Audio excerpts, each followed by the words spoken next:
نحمده ونصلي ونسلم على رسوله الكريم اما بعد فاعوذ بالله من الشيطان الرجيم بسم الله الرحمن الرحيم يا ايها الذين آمنوا ان جاءكم فاسق بنبأ فتبينوا ان تصيبوا قوما بجهالة فتصبحوا على ما فعلتم نادمين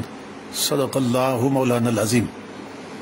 محترم مشائخ و علماء کرام اور معزز سامعین،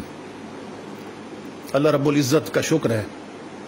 جس نے ہمیں مسلمان بنایا اور عظیم نسبتوں کی برکتوں سے نوازا۔ جیسا کہ آپ حضرات کے علم میں ہے کہ یہ دور بڑے فتنوں کا دور ہے، اور ان بے شمار فتنوں میں سوشل میڈیا ایک دجالی فتنہ کی شکل اختیار کر چکا ہے۔ ہمیں چاہیے کہ ہر نئے فتنے کے ظہور کے وقت قرآن و سنت کی تعلیمات کو پیش نظر رکھیں۔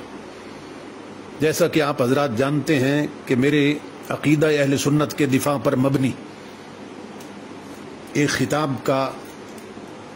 90 سیکنڈ کا کلپ کاٹ کر یہ باور کرانے کی کوشش کی جا رہی ہے کہ میں نے آل رسول کی گستاخی کی ہے اور ان کی طرف گمراہی کی نسبت کی ہے۔ خدا کی عزت کی قسم، میرے حاشیہ خیال میں بھی یہ مفہوم نہیں تھا جو شر پسندوں نے نکال لیا ہے۔ میں تمام مسلمان بھائیوں سے یہ گزارش کروں گا کہ میرے خطاب کو وہاں سے سنیں جہاں میں نے امام الانبیاء صلی اللہ علیہ وسلم کی افتراق امت پر مبنی حدیث پاک کی تشریح شروع کی ہے۔ میں نے جس آل رسول کو اصحاب رسول کے ساتھ ذکر کیا ہے اور صحابی بننے کے وقت تک محدود کیا، اس کا یہ مطلب نہیں تھا کہ یہی آل رسول ہے جو اصحاب رسول کے زمانے تک ہوگی۔ اس دور کے حوالے سے میں صرف یہ نقطہ سمجھا رہا تھا کہ امام الانبیاء صلی اللہ تعالی علیہ وآلہ وسلم کے ظاہری زمانہ حیات میں کوئی خاندان رسول کا فرد اس وقت تک آل رسول نہیں بن سکتا تھا کہ جب تک کلمہ پڑھ کے پہلے صحابی رسول نہ بنے۔ اللہ رب العزت حضرت علامہ پیر سید عمر مزمل شاہ صاحب دامت برکاتہم العالیہ کو سلامت رکھے، جنہوں نے مجھ سے بھی بہتر اس نقطے کی وضاحت فرما دی ہے۔ ظاہری زمانہ حیات نبوی میں جب خاندان نبوی کے کسی بھی فرد کا آل ہونا کلمہ پڑھنے اور صحابی بننے پر موقوف تھا، تو میں نے صحابیت کو عنوان بنا کر دونوں کا ذکر خیر کیا کہ صحابی گمراہ نہیں ہو سکتے۔ تو ہر شخص سمجھ سکتا ہے کہ جب اصحاب میں آل کا شامل ہونا ناگزیر ہے اور اس کے بغیر ان کا آل ہونا ثابت ہی نہیں ہو سکتا تھا، تو نتیجہ یہ نکلا کہ نہ آل رسول گمراہ ہو سکتی ہے نہ اصحاب رسول گمراہ ہو سکتے ہیں۔ یہ مضمون یہاں ختم ہو جاتا ہے۔ اب میں اس خطاب میں چونکہ عقیدہ اہل سنت کا دفاع اور بد مذہبوں کا رد کر رہا تھا، تو میں نے کہا کہ آقا علیہ السلام نے جنتی جماعت کا ذکر کرتے ہوئے لفظ صحابی استعمال فرمایا، لفظ آل نہیں فرمایا،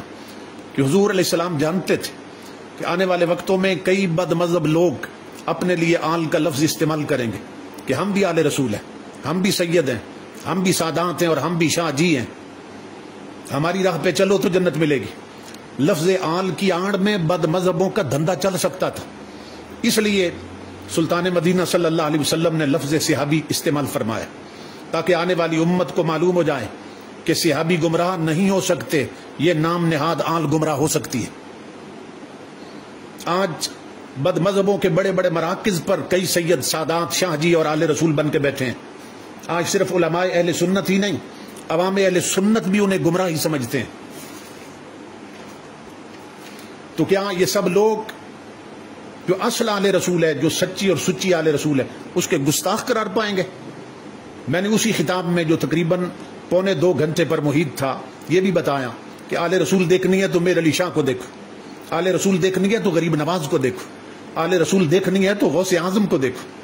یہاں سے ان شرپسندوں کا یہ جھوٹ بھی واضح ہو گیا کہ میں نے کہا ہے کہ آل رسول وہی تھی جو اصحاب کے دور میں تھی، بعد میں کوئی آل نہیں۔ لعنت اللہ علی الکاذبین۔ اگر ایسا ہوتا تو میں آل رسول کے ضمن میں حضور سیدنا پیر میر علی شاہ کا ذکر کیوں کرتا، حضور غریب نواز کا ذکر کیوں کرتا، اور حضور سیدنا غوث اعظم کا ذکر کیوں کرتا رضی اللہ تعالی عنہم اجمعین۔ جہاں تک آل رسول اور اصحاب رسول کی غلامی کا تعلق ہے تو ہمارا خاندان یہ تو پیدا ہی ان ہستیوں کی محبت پر ہوا ہے، گھٹی بھی ان کی محبت کی دی گئی ہے، ہم تو ان کے غلاموں کے عنوان سے پروان چڑھے ہوئے ہیں۔ میرے بڑے بھائی جان کا اسم گرامی صاحبزادہ محمد ابو بکر ہے، میرا نام محمد عمر ہے، مجھ سے چھوٹے کا نام عثمان ہے، محمد عثمان، اور ان سے چھوٹے بھائی کا نام محمد علی ہے، اور ان سے چھوٹے بھائی کا نام محمد حسن ہے، میرے اپنے بیٹے کا نام حسنین ہے، میرے بھتیجے حسنات چشتی صاحب کی بیٹی کا نام فاطمہ ہے، میرے بھانجے کے بیٹے کا نام حسین ہے۔ جس گھرانے میں علی بھی ہو، فاطمہ بھی ہو، حسن بھی ہو، حسین بھی ہو، حسنین بھی ہو، وہ گستاخوں کا گھرانہ ہے یا آل رسول کے غلاموں کا گھرانہ ہے؟ حضرت شاہ نصیر الدین نصیر رحمۃ اللہ تعالی علیہ کے یہ اشعار میرا عقیدہ بھی ہے، میرا وظیفہ بھی ہے، جو میں کبھی کبھی خطاب میں پڑھتا بھی رہتا ہوں کہ حب شبیر نہیں ہے تو عبادت ہے حرام، نہ نمازیں نہ وظیفے نہ سجود اور قیام، روزہ و حج و تسابیح و زکوٰۃ و احرام، نہیں مقبول یہ اللہ کو بے حب امام، خواہ میری یہ فراست ہے کہ نادانی ہے، حب اولاد علی شرط مسلمانی ہے۔ مگر وہ اولاد جو اہل سنت کے مسلمات اور معتقدات کی پاسمان ہے، جو آیت میں نے تلاوت کی ہے اس کی تعلیم بھی یہی ہے۔ اے ایمان والو، جب کوئی فاسق یا شریر تمہارے پاس کوئی خبر لے کر آئے تو اچھی طرح چھان بین کر لیا کرو، ایسا نہ ہو کہ حقیقت کا علم نہ ہونے کی وجہ سے تم اسے تکلیف پہنچاؤ اور بعد میں ندامت کا سامنا کرنا پڑے۔ اللہ رب العزت ہم سب کا حامی و ناصر ہو اور مسلک اہل سنت کو دن دگنی رات چگنی ترقی عطا فرمائے۔ وما علینا الا البلاغ۔